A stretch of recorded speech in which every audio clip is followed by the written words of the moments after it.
Not even... Let me see here.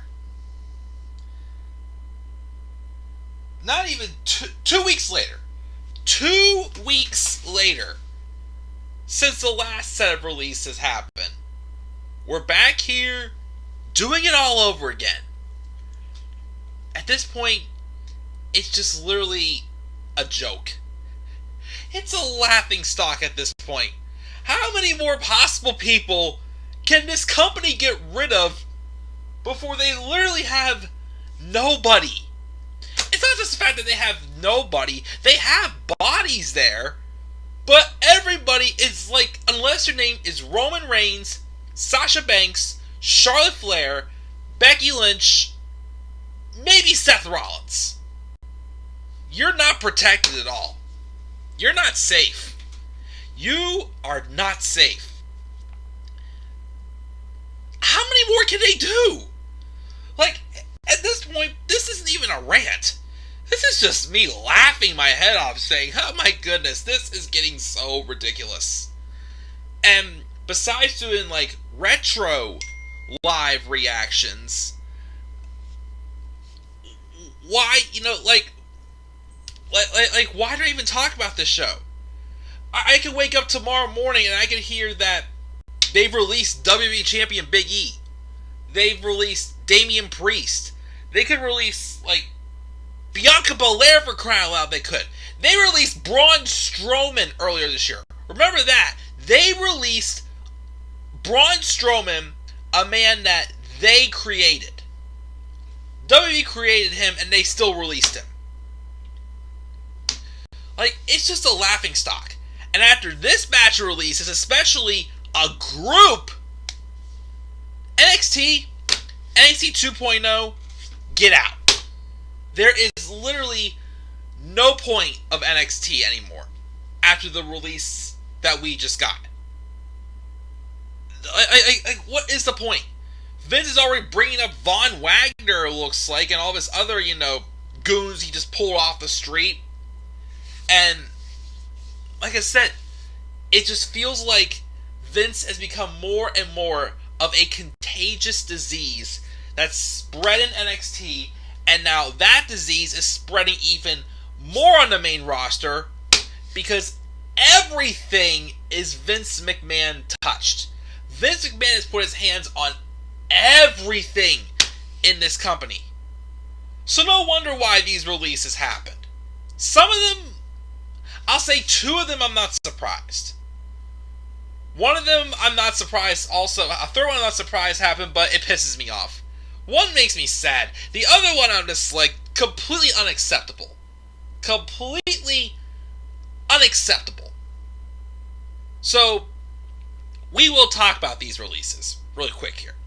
What is going on, guys? This is the Club of Demand 1993, and we are here live for yet another WWE Rant, as this past Thursday, November 18th, 2021, just 2 weeks after WWE released 18 wrestlers, they released 8 more, including a group that had the last 3 members released, because one of them got released 2 weeks ago. And they didn't even give them a shot. Just an insult, slapping injury. And once again, what's the reason? Budget cuts. Vince, you can budget cut my ass. No, in fact, let me do this real quick. Because I listened to Leo Rush's podcast the other day. Whenever he was talking about his time with Bobby Lashley. And remember what Bobby Lashley's favorite pose was when him and Leo Rush were a team? Can you see? Well, hold on, one more time. Bobby's favorite pose. You see that, Vince? Budget cut that. Budget cut that. I dare you. Budget cut it. I dare you. But, no. It isn't that. It's Vince McMahon literally just, at this point, he doesn't even care who goes where. He's got the money coming in. He's still beating AEW in ratings. As long as that's all happening, Vince is just not going to care. The whole company, all three brands, Raw, SmackDown, NXT 2.0, they're all his playground. Triple H has nothing anymore on any of these wrestlers. Nothing. It's all him. It's all him. The WWE is just a sick company, contagious with Vince McMahon's senile, childish, I don't know what you want to describe. Like, I'm not even watching Survivor Series tomorrow. I have zero interest in watching Survivor Series. And you're talking to the same guy for the longest time was saying he loves being consistent. And that's why he still reviewed these crappy shows like Raw and SmackDown. And then, of course, NXT until I would say I lost complete interest whenever Karrion Kross lost and I realized what was going on here. That Vince not only was burying talent when he came to the main roster, he went for the throw and buried NXT completely within the span of a month. Or even quicker than that. Like, who is left in NXT that's Triple H made? Most of the ones that are still there are ones that are heading out the door in the next month or two. Johnny Gargano, Kyle O'Reilly, Kevin Owens, and I think Sami Zayn also are heading out in January, thank God. So, and then they continue to release these people, and it's like, why even care anymore? Why even care about any of these talents anymore? Again, unless your names are Roman Reigns, Charlotte Flair, Sasha Banks, Becky Lynch, and maybe Seth Rollins. Why even care? I'm still surprised someone like Samoa Joe wasn't cut. Or like Ricochet hasn't been cut yet. They haven't cut like Mace or T-Bar yet. Or, who knows? He could release like one of those guys that before, Johnny, Kyle, KO, or Sammy. He can release them, so that way they have to have that freaking dumb no-compete clause.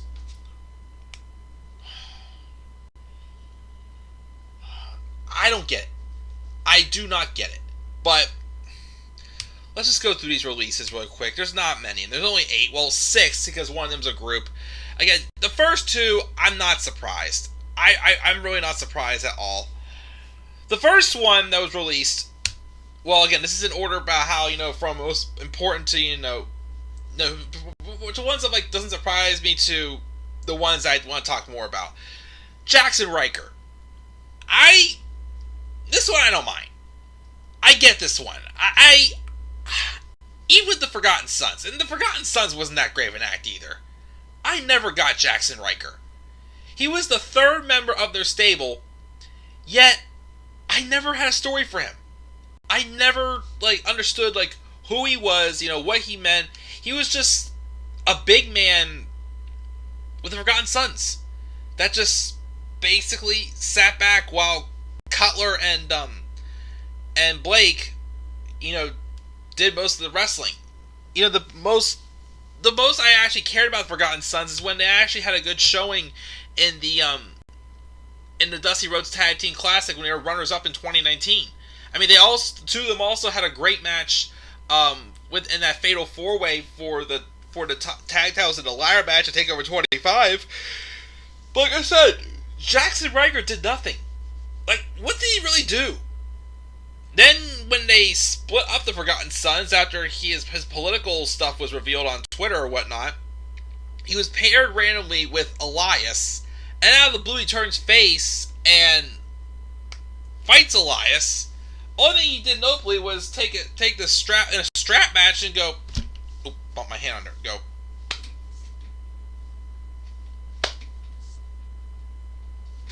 Like he's some tough guy or whatnot. And it made no sense. So, like I said, I never understood Jackson Riker, so his release, not a big deal. No offense, just not a big deal. But that was the first one. The second one, doesn't surprise me, Shane Thorne. I liked him when he was with TM61 and Nick Miller in NXT. And I thought for a while, they could be built up to be the ones to dethrone the Undisputed Era of the tag titles. Of course, they were runners-up in the 2016 Dusty Rhodes Tag Team Classic, and honestly, had a really good match with the Authors of Pain at TakeOver Toronto in 2016. Great match. I thought it was good. I watched it again, just a couple years ago. It was a good match. I give them the credit. Then Nick Miller got injured, and they were out for a little over a year. They brought them back, but turned them heel. I just was never able to get behind him after that. Nick Miller left to go be a father. There was rumors of him still coming back at one point, but he probably never did. And then Shane Thorne was basically like a jobber for the rest of his time. He didn't really do much. The only thing... No, he really did nothing. Nothing. I mean, he just got started into random tag teams. He was part of that one tag team briefly, that jobbing tag team that beat Cedric Alexander and Ricochet when they were briefly a team last year. Who was it? Him and that... Vince was high on him too. Who was it? Brendan Vink. Yeah, whatever happened with Brendan Vink? Hang on. Brendan Vink. NXT. Oh, wait a minute. Never mind. Brendan Vink is now Duke Hudson. The one, he was in the recent NXT Breakout Star Tournament. Yeah, he's Duke Hudson. So he's still around. Never mind. So, yeah, of course, he's probably getting a spotlight at NXT because Vince was always high on him to begin with. He was a big man. Not Shane Thorne, no. He was just a jobber the moment he was by himself. And then, of course, don't forget, he had, in my opinion, the worst name when he was in Retribution. Slapjack. Yeah, Slapjack. And after Retribution broke up, he was the only one I don't think we ever saw again. Because we've seen T-Bar, we've seen Mace, we've seen Mustafa Ali, Mia Yim as Reckoning got released. But yeah, we never saw Shane Thorne again. Or Slapjack after Slapjack gets released. So this one didn't surprise me either. It did.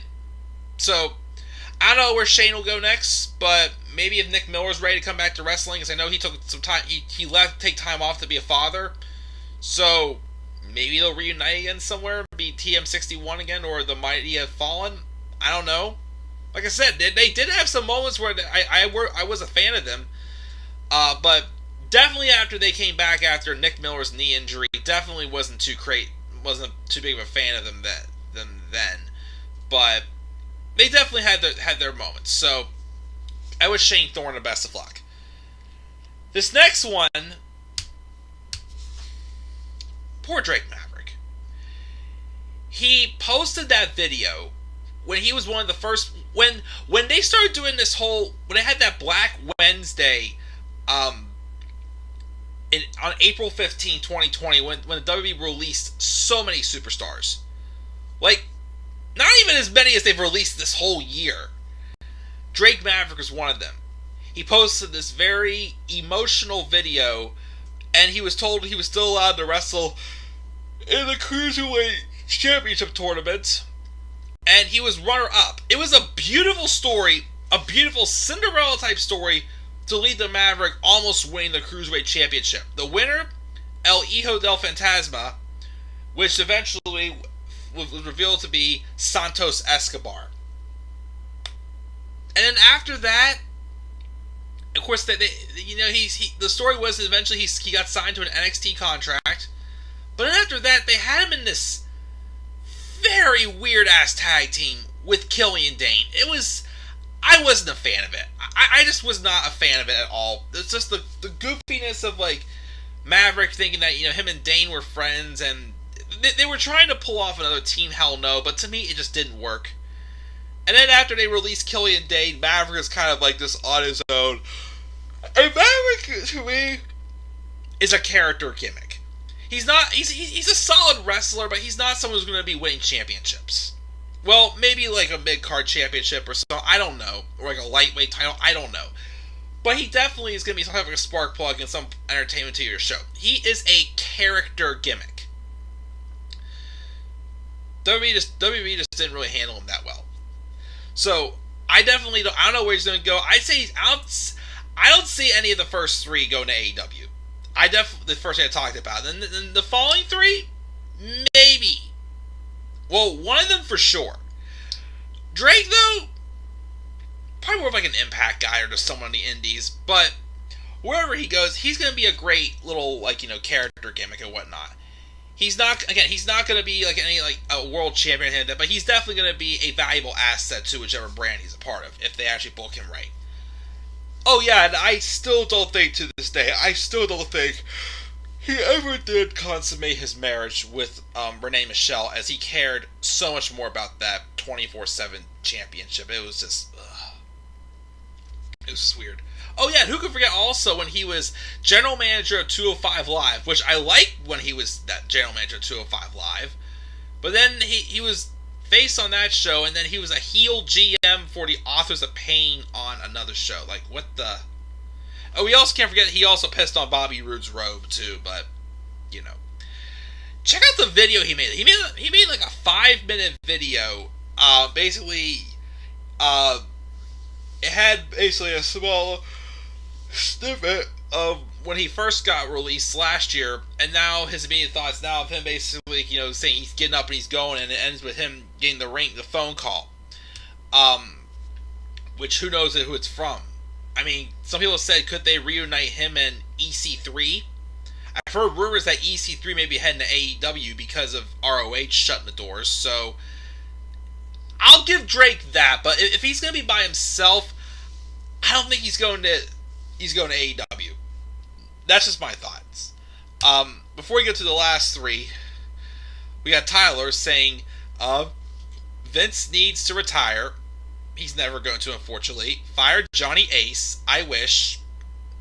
He's playing SmackDown vs. Raw 2008 season mode with Kane. Very nice. And also fire Nick Khan. Yeah, this all has been happening ever since they brought in Nick Khan. TN Couponer, what's up? He says, you could build a good roster with the wrestlers that WWE has released over the last 2 years. Because most of them were either underutilized or you just didn't give them a shot. Like, I don't know what WWE is doing right now with all these releases. Like, what their whole point of this is. Like, to me, it feels like they're just a sinking ship, and Vince is just, just throwing whatever he wants onto the plank. Like, it feels like Vince is letting his company just die with him, pretty much. That's what it feels like. We got Mr. Cue the music. What's up? More releases, and he feels bad for Hit Row. Oh, we will talk about Hit Row shortly. But let's move on to the other three. Like, again, one of them is definitely Hit Row.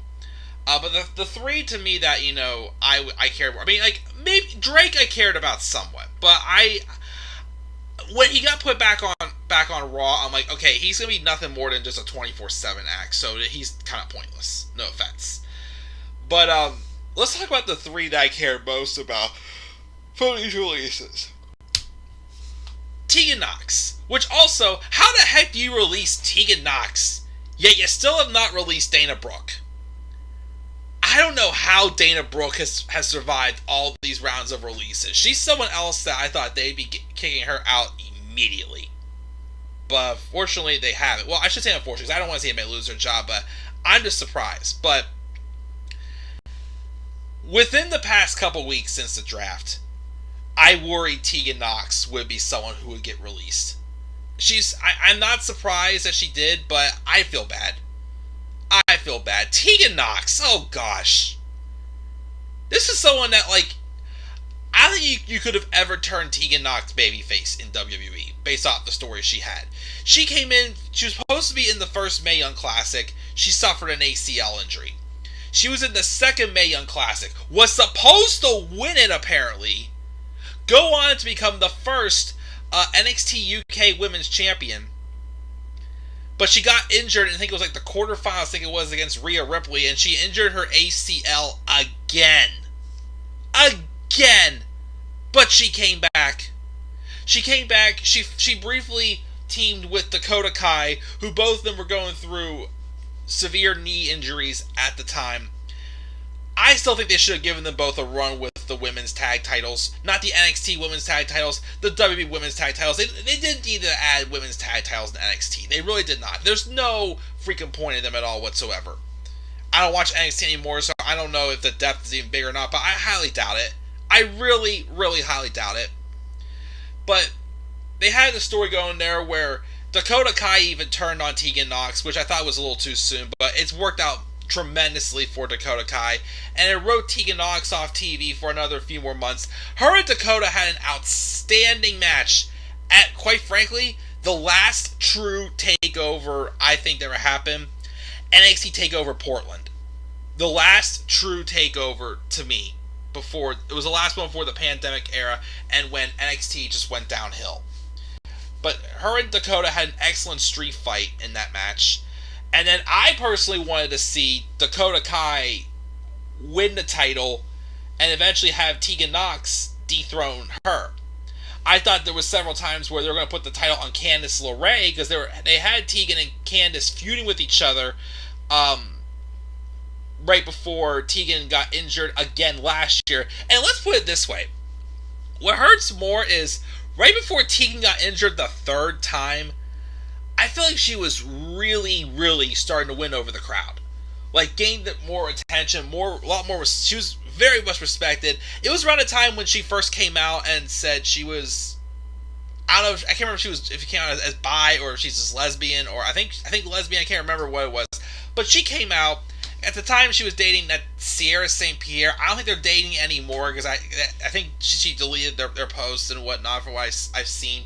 But I think they broke up. But she came out. She had an excellent performance and became #1 contender and had an excellent match with Io Shirai in June of 2020. I think it was right before she got injured the second time. It was an excellent. You felt that the wheels were turning for her. You felt like she had found her spot. She was finally like rolling. Like she was winning over the crowd more. Like her coming out and the positive response and the support she got from the crowd to me was very well. It was something I really appreciated. You know, I'm not someone who likes to talk about like views on which way you swing and whatnot, but. Putting myself in Tegan Nox's shoes, like, that all had been a feel-good moment, a big relief for her. Coming out and admitting who she really is, and, again, she was definitely on her way up to the top. And then I even thought, because at the time, Io had the championship, again, Io and Candice had a history. Candice LeRae could have been a good person to take the belt off of Io Shirai. Not Raquel Gonzalez. They could have had Candice LeRae if they didn't accomplish that thing with former best friend and then Tegan gets her redemption. If they didn't accomplish it with Dakota, they could have easily done it with Candice because Tegan came back and attacked Candice LeRae at which was it 36? I can't remember what it was. It was sometime this past summer where she came back. Or no. Great American Bash it was this past summer. When she had made her return. And not even a week or two later, they called her up with Shotzi Blackheart. For them to win, like, 3 non-title matches, against who? The Women's Tag Team Champions, never got a shot, and then the draft comes, they put Tegan on Raw, keep Shotzi on SmackDown, and they never use Tegan, and a month later, she's released. Why? Because she's injury prone? Yeah, it's true, but she was just getting her footing. She was finally, like, I feel so bad. I feel so bad for Tegan Nox. I was behind her from the beginning with her injuries. Her keep fighting to come back. Like, there was no way you could have ever gotten me to boo this girl. No way. No way at all whatsoever. This was the prime example of a purebred babyface. Purebred. I don't know, though, who should... I mean, a lot of people have mixed feelings about Tegan Nox going to AEW. I wouldn't mind her going there. I still feel, though, that she may be more meant for, like, somewhere like on the independents, like, overseas. Because that's where I think she mainly wrestled. Isn't that where she mainly wrestled before she came to WWE? Personally, that's why I think she probably will go. I actually wouldn't mind seeing her go to AEW, but I don't know. A side of me feels like she's more meant for, like, the overseas wrestling or something like that. Like, since she's from Wales and whatnot, I feel like that's more her. If she goes to AEW, though, not gonna complain. Totally fine. But I feel like, she's more meant for something more overseas. But, I definitely wish her the best. Like I said, definitely big fan. Very sad to see her go. As, again, they didn't even give her a shot on the main roster. She really didn't even need to be on the main roster yet. She could have stayed in NXT. She could have, but who knows? Who on earth knows? But yeah, that one was sad to me. I'm really sad about that one for Tegan Nox. Let's talk about this next one. John Morrison. I kind of saw this one coming after they released his woman, Frankie Monet, Taya Valkyrie. And actually, let me stop there for a second. Let me go on Twitter really quick. If there was someone who was very, very vocal about these releases, it was Taya Valkyrie. Let me scroll through all these posts. She was very vocal on Twitter. Where is it? Oh, I didn't retweet it? I'm actually very surprised. I swore I did. Hang on. Or don't tell me she deleted it.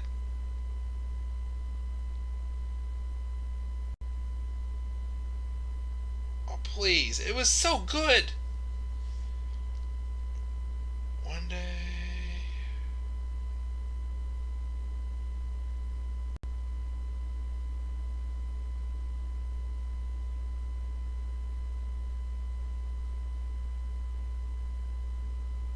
Come on.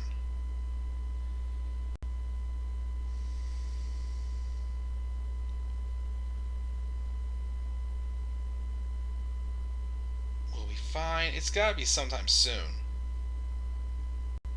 There it is. Taya Valkyrie said the following. She tweeted the following. Stop supporting a company that has zero respect for their talent. You love pro wrestling, spend your money on the hundreds of other alternatives. This is wrong. Ethically, as employees, they don't care about us. Talent or fans? And she went off. Several tweets, like basically telling WWE to F you. John Morrison wanted to retire in WWE, apparently. He wanted to retire. And they always just screwed him over. And I will again say, what was the point of even bringing him back? What was the point? You brought him back. You first off, you fucked up his return, and then you basically made him Mrs. Dumbass, stupid idiot. Like they made him look so stupid. The whole time he came back. They botched his return. He should have been his return should have been him being a surprise entrant in the Royal Rumble in 2020. That's what it should have been. Instead, they had him just randomly appear on SmackDown, be in Miz's corner again when the Miz returned to being a heel. Then he jobbed out to Brock Lesnar in the Rumble, which I'm like, okay, I know what's happening here, and that's what happened. Only thing he did noteworthy was he briefly won the tag titles with the Miz. And actually had a good showing at WrestleMania 36 in that triple threat ladder match for the SmackDown tag titles. That's all he did. They continued to make him look like a dumbass, and then they had this Johnny Drip stuff, America's Moist Wanted. Then they split him and the Miz up. They did nothing with Morrison after that, and then they released him like 2 weeks after his wife gets released too. Unbelievable. Unfreaking believable. They only grabbed him because they didn't want him to go to AEW. And Taya Valkyrie, she said it all right there. I will go back again to that quote that CM Punk said back in his podcast in 2014 when he first talked about why he left. Again, the WWE does not care about doesn't do anything to protect the wrestlers. They do things to protect themselves. They do whatever is best for them. Not for the talent, not for the fans, for them. Whatever image makes them look good, that's where they will go. They will never, ever give any of these guys the respect. Because when you come to WWE, you're basically a toy for Vince McMahon's playground. That's all you are. Now, again, I know people are saying in the live chat, not everybody can go to AEW. I get it. But if John Morrison is to go anywhere, I think he should go to AEW. I think him and the last set release, which is a group, should go to AEW. Definitely, for sure. That last group, of course, is the last 3 members of Hit Row. 2 weeks ago, it was B-Fab, who had just that same week signed her main roster contract. 2 weeks later, they released the rest of Hit Row. They didn't even get a freaking shot. Not even on main roster, but in NXT. Why the heck did you call these guys up if you were going to release them instantly? Other than the fact I heard rumors that apparently Top Dollar was a rub people the wrong way on the main roster in NXT. But again, what was the point of even calling them up and you didn't even give them a shot? The only way you screwed them over was 2 things. 1, having B-Fab get released, and 2, making Top Dollar the star and not Isaiah Swerve Scott. Top Dollar and Ashante the Adonis should have been winning tag champions, while Isaiah Swerve Scott could have been like a mid-card or even a world champion. And then Isaiah Swerve Scott too, like what the heck did they do with him in WWE? Really nothing. He should have won the Cruiserweight title from Santos Escobar when he feuded with him last year, I think it was. They turned him heel for no reason. And at first I wasn't a fan of them throwing Hit Row together, but then after a while I'm like, they actually have something going here. When they were put on SmackDown, I'm like, okay, them in the New Day? Them in the Usos? A triple threat match?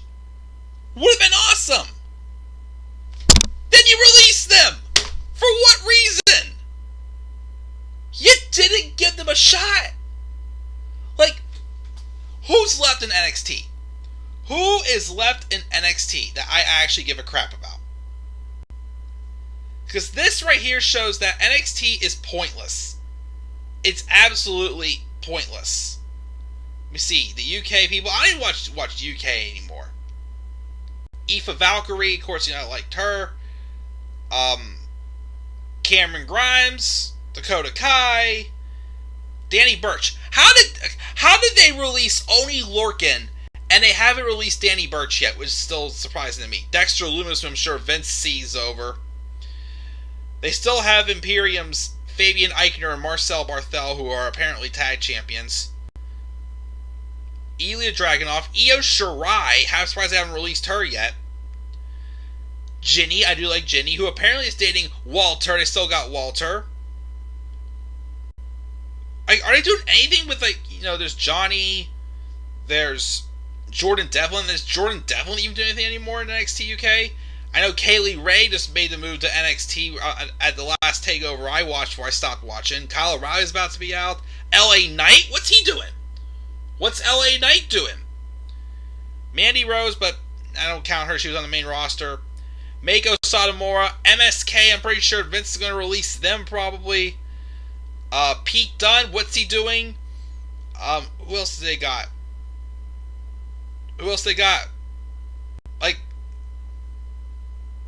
Timothy Thatcher? Where's he been? Trent Seven and Tyler Bate? Yeah, there's nobody. Shoot. There's nobody left. There's literally nobody left. And these were the last true stars to be coming out of NXT, in my opinion. And they screwed them. And they literally didn't even give them a shot. Gets released just like that. For what reason? Budget cuts. No, Vince was just bored of him and had no clue what to do with him, so he said, get rid of him. I don't get it. I just don't get it. I got no more to say. Those are the releases. Again, I get Jackson Riker. I get Shane Thorne.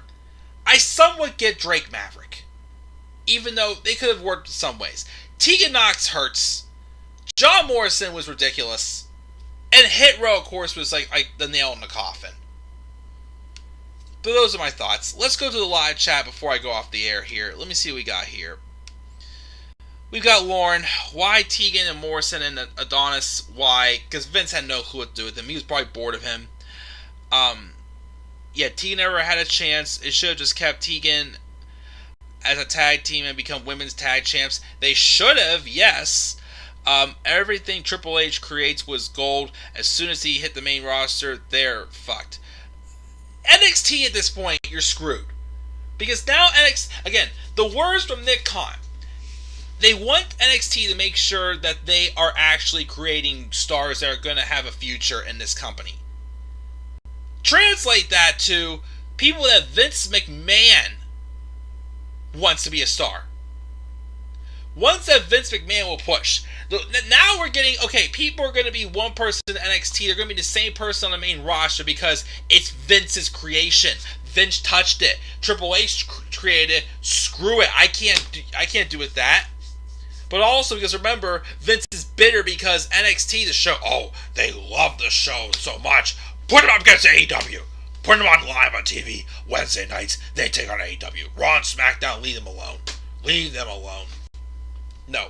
Someday, Vince, you need to grow a pair of freaking balls and have one of your flagship shows, Raw or SmackDown, take on AEW. Because they won't beat them. They won't. I'm sorry. They won't. What else we got here? We've got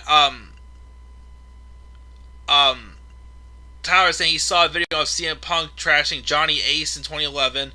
TNK was anything. Most of the releases could go to Impact, but ROH is done after the final battle in December. That is true, yes. Lauren heard the new rule now for WWE is if you're over 35, they won't hire you, which is complete BS. You can do amazing work in your freaking 40s. That's for sure. And also, apparently, he doesn't want small people anymore, so no indie darlings. Morrison and his wife go back to TNK probably thinks Morrison and Taya Valkyrie go back to Impact. They could. I just feel like they need them being fresh for that women's division, especially for Taya Valkyrie, would be excellent. Poor Morrison never got a true chance in his second run, not at all. Hit Row versus the Bloodline would have been a great feud. Oh my gosh! Not just Hit Row and the Usos, Hit Row and the Bloodline, like Roman Reigns versus Isaiah Swerve Scott. Take my money.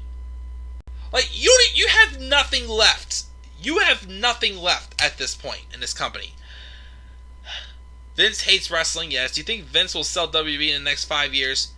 Probably. No. Vince will have WWE go down the ship, and he'll sell it when it's just not even fixable anymore. Like, that's when he'll sell it. Like, basically, like I said, we'll want something, and then Vince won't want it, but then when Vince wants it, we don't want it anymore. Like, Vince will completely Braun Strowman the entire company. When the company was good, he just devalued it until we don't care anymore. And then he's probably going to sell WWE when at this point we don't care because nobody can ever fix this freaking problem anyway. Wrestling is just bullshit, as Tyler says. This is just bullcrap. Again, it's just bullcrap how they've released all this talent this year to do budget cuts. No, it's called Vince just has no idea what he wants to do anymore. He doesn't know what he's doing. But he has all the money in the world to play around with everything. Tyler keeps saying WWE and AEW is full of crap of their egos. Again, I'm sorry, I disagree. Like AEW, is doing great right now. I mean, if you don't like AEW, cool. But like I said, AEW is the only place to me that's actually keeping me alive as a wrestling fan. They're actually entertaining me. But I'm going to cut it here, guys. It's a little after midnight. I'm tired. I'm going to get ready to go to bed. That's my thoughts on these 8 releases. Again, Hit Rose, Isaiah Swerve Scott, Top Dollar, Ashante the Adonis. We got John Morrison, Tegan Nox, Drake Maverick, Shane Thorne, and Jackson Riker all released back on November 18th this past Thursday. That's my thoughts, guys. What are your thoughts on this rant? What are your thoughts on the 8 releases? Who else do you think is going to get released this year? Because they're not done. They are not done whatsoever. Probably right around Christmas. That'll be their Christmas presents. Hey, guess what? Merry Christmas. You're released. Get out of here. Leave thoughts down in the comment section below. Slap a like on the video and subscribe for more content to my channel. Follow me on Twitter at DemandAirBoy93. Make sure to also check out my recent live reactions I did. I also did 5 more Seinfeld reviews. Check out those as well. And as always, stay tuned, more to come to the channel. Don't expect a Survivor Series review. I really don't plan on watching Survivor Series. I really don't. I'm checking out, guys. I'm tired. I'm going to bed. Have a good night. I will see you all later. And peace out, everybody.